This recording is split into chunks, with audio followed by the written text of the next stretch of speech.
In the quiet village of Nocturn, nestled beneath a sky alive with singing stars, the melodies that once soothed every soul began to falter.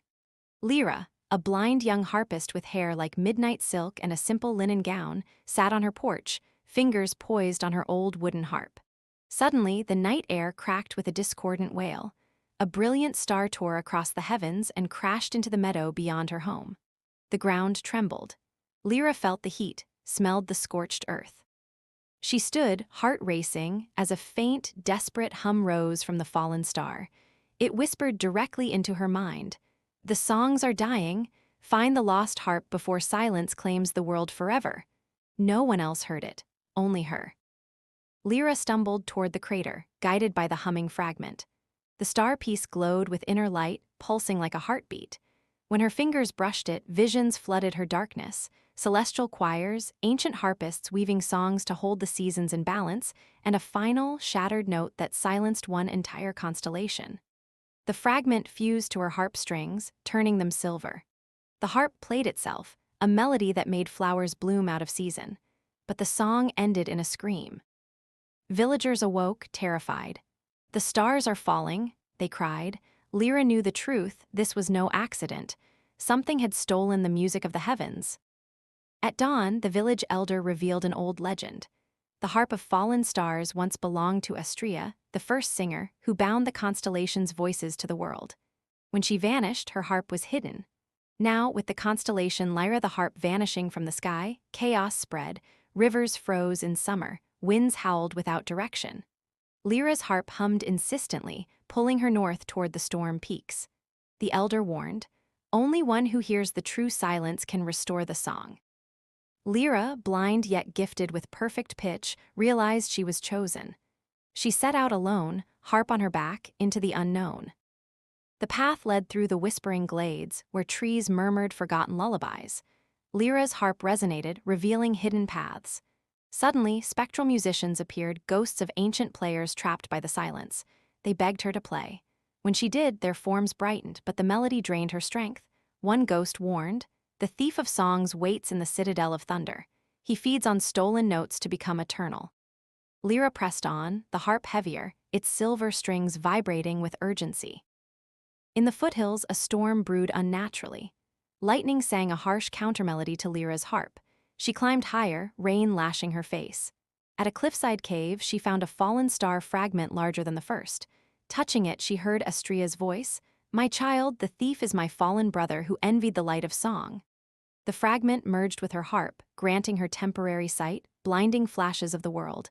But it faded quickly, leaving her breathless. The storm intensified. She had to hurry. The storm citadel loomed, a towering spire of black cloud and crackling lightning shaped like a massive harp. Winds howled symphonies of rage. Lyra entered, harp shielding her from the gale. Inside, halls echoed with captured star songs, twisted into discord. Shadowy figures, stolen voices, drifted like smoke. One approached. "Play for us. Free us." But when she tried, the notes turned against her, draining her life force. Deeper inside, Lyra found the throne of thunder. Seated there was the thief, a once radiant being now cloaked in storm, eyes like dying coals. "You hear what others cannot," he rumbled. "Join me. Together we silence the heavens forever." He revealed the twist. He was Astrea's brother, banished for wanting all music for himself. He had imprisoned the constellation to feed on its eternal song. Lyra refused. He laughed, summoning a tempest to crush her. The battle began. Lightning struck as Lyra played a countermelody. Her harp's silver strings blazed. Each note freed a stolen voice which joined her song. The thief roared, hurling thunderbolts. Lyra dodged, guided by sound. A bolt grazed her, burning her arm, but the chorus grew stronger. The constellation above flickered back into view. In desperation, the thief revealed his final secret. To free the stars, Lyra must sacrifice her gift of hearing, the only way she had ever seen the world. Tears streamed down her face. She hesitated. The harp trembled, but the voices pleaded, "We will sing for you forever." With a deep breath, she played the final, pure note of Astrea's melody. Silence fell, then a glorious explosion of harmonious light. The thief shattered into harmless rain. The stars sang freely again. Lyra's hearing faded, but in its place came true sight. the world in vibrant color for the first time. She saw the constellations shining brightly, heard nothing, but felt their songs in her heart. The storm citadel dissolved into gentle mist. Lyra returned to Nocturn. The village rejoiced as seasons balanced, rivers flowed true. She played her harp, now ordinary wood, but the notes carried the stars' gratitude. Children gathered, asking her to teach them the songs she felt.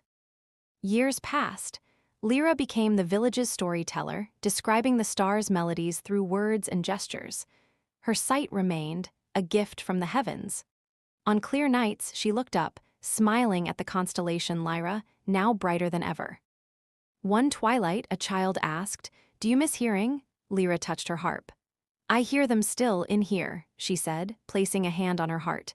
A single star twinkled in reply. The harp rested on her wall, strings quiet but waiting. Lyra knew, if silence ever threatened again, the stars would call her successor. She had prepared the way. As Lyra closed her eyes for the final time, the stars sang a new melody, one of eternal thanks. She stepped into their light, becoming part of the constellation she had saved. Nocturne never forgot the blind girl who heard the heavens and gave them back their voice.